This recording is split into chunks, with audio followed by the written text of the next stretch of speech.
తమ ప్రభుత్వ హయాంలో పూర్తి పారదర్శకంగా అమలు చేసిన మద్యం విధానంపై ఇప్పుడు టీడీపీ కూటమి ప్రభుత్వం కుట్రలు కుతంత్రాలు చేస్తూ వైఎస్ఆర్సీపీని ఇబ్బంది పెట్టే లక్ష్యంతో పనిచేస్తుందని శాసనమండలి విపక్ష నేత బొత్స సత్యనారాయణ మండిపడ్డారు. కాకినాడలో ఏర్పాటు చేసిన మీడియా సమావేశంలో ఆయన మాట్లాడుతూ తమ ప్రభుత్వ హయాంలో మద్యం అమ్మకాల్లో నిజంగా తప్పు జరిగి ఉంటే నిష్పాక్షికంగా జరిపే ఎలాంటి విచారణైనా స్వాగతిస్తామని ఆయన వెల్లడించారు. కానీ రాజకీయ దురుద్దేశాలతో తప్పుడు విచారణల పేరుతో వేధింపులకు పాల్పడితే సహించేదే లేదని ప్రభుత్వ తీరును ప్రజల్లో ఎండగడతామని తేల్చి చెప్పారు.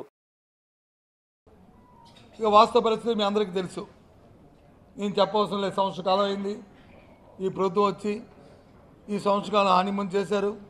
న్యాయంగా రైతుల పట్ల కానీ రైతు కూలీ పట్ల కానీ విద్యార్థుల పట్ల కానీ లేదా ఉద్యోగస్తుల పట్ల కానీ లేదా వ్యాపారస్తుల పట్ల కానీ ఏ ఒక్కరి పట్ల కూడా ఇచ్చిన మాటలను ఒకటి కూడా నిలబెట్టుకోకుండా వారికి తగ్గ రీతిలో వారికి నచ్చిన రీతిలో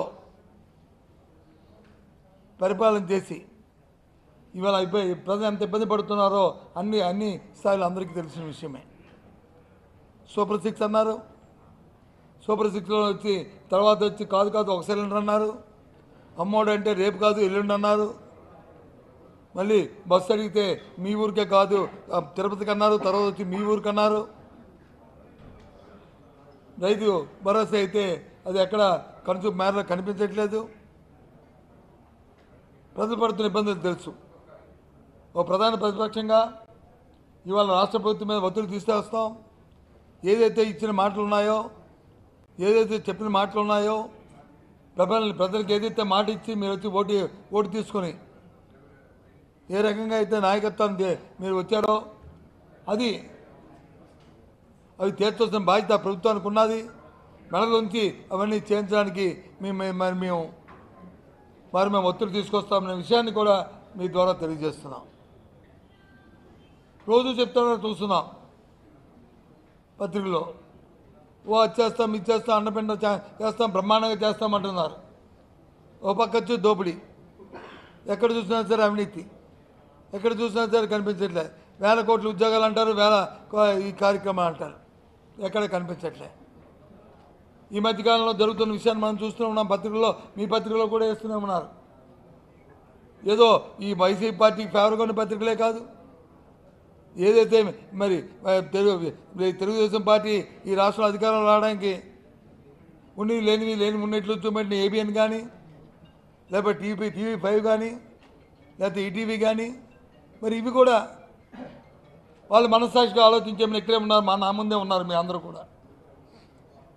ఎవరైనా సరే ఆ కంపెనీకి రూపాయికి వచ్చి 99 పైసలకి ఎకరా ఇచ్చే పరిస్థితులు భారతదేశ చరిత్రలో స్వాతంత్రం మధ్య ఎక్కడైనా జరిగాయా?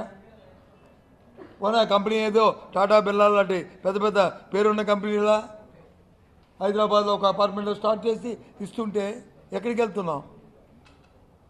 ఆలోచన చేయమని కోరుతున్నాను. నిజాయితీగా నీతిగా చేయడం ఆలోచన చేయండి. నేనన్న మాట కాదు ఇది. సాక్షాత్తు సుప్రీంకోర్టు నుంచి హైకోర్టుల వరకు చెప్తున్న మాట, న్యాయస్థానం చెప్తున్న మాటలు. ఏదో మోటివ్తోనో ఎవరినో హింసించాలనో ఎవరినో ఇబ్బంది పెట్టాలనో ఎవరినో అవమానపరచాలనో కార్యక్రమాలు చేస్తే వ్యవస్థ ఒప్పుకోదు. కాలం ఎప్పుడూ ఒకలాగా ఉండదు. ఎంక్వైరీ చేయండి. తప్పు జరిగితే ఎవరు తప్పు చేస్తే వాళ్ళు శిక్షణ పడతారు. న్యాయంగా ఎంక్వైరీ చేయండి. అంతే. మోటివ్తో మాత్రం దయచేసి చేయొద్దని చెప్పి నేను అంటున్నాను.